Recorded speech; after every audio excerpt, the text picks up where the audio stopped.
Hello, নমস্কার বন্ধুরা, আপনারা কেমন আছেন? আশা করি আপনারা প্রত্যেকে সুস্থ ভালো আছেন। তো বন্ধুরা, এই যে দেখুন, আজকে পনিরের রেসিপি একটা শেয়ার করবো আপনাদের সাথে। তো পনিরটাকে সাদা তেলে ভেজে নিয়েছি, আপনারা চাইলে সর্ষের তেলেও ভাজে নিতে পারবেন। আর এখানে হচ্ছে নিয়েছি ছোট ছোট করে ফুলকপি, বিনস, আলু, গাজর ভেজে রেখেছি নুন হলুদ দিয়ে। আর এখন আমি এখানে মশলাটা বেটে নেব। দিয়েছি আমি একটারও হাফ মাঝারি সাইজের, একটারও হাফ আমি টমেটো কুচো আর কাঁচা লঙ্কা, আদা, জিরে। তো এটাকে এখন আমি বেটে নেব। তো এখন আমি তেল দিয়েছি, তেলে হচ্ছে জিরে ফোড়ন, একটা শুকনো লঙ্কা দিয়েছি, আর এখানে মশলার পেস্টগুলো দিয়ে দেবো। এখন আমি এখানে দিয়ে দেবো নুন, দিয়ে দেবো হলুদ গুঁড়ো। এটাকে ভালো করে আমি মিশিয়ে নেব। আর এই রান্নাটা কিন্তু কাঁচা লঙ্কা দিয়ে রান্না করলে কিন্তু খুব সুন্দর সুস্বাদু হয়। আপনারা চাইলে কিন্তু শুকনো লঙ্কা দিয়েও করতে পারবেন। তো এখন আমি ভেজে রাখা বিনস, আলু, ফুলকপি সবজিগুলো সব দিয়ে দেবো।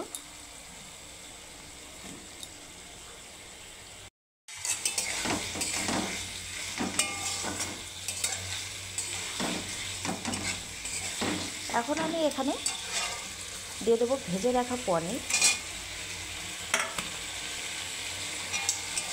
পনিরটাকে আমি মশলার সাথে মিশিয়ে নেব।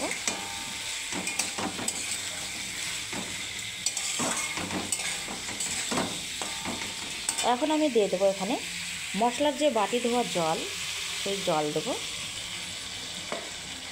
এখন আমি জলটা আমি যেহেতু শুকিয়ে নেব, তো তার জন্য আমি এটাকে ঢেকে রাখবো।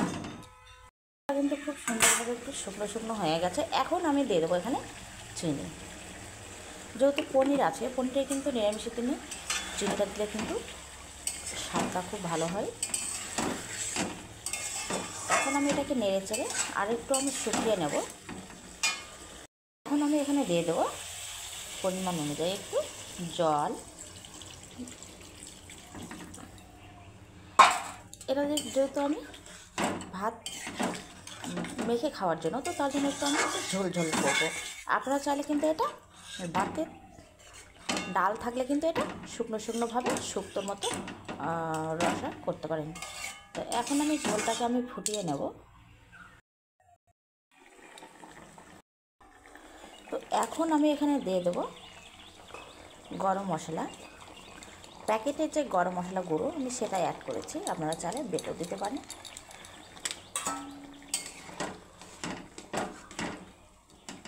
এখন আমি এখানে দিয়ে দেব ঘি। আমি কিন্তু বড় চামচের 1 চামচ ঘি নিয়েছি।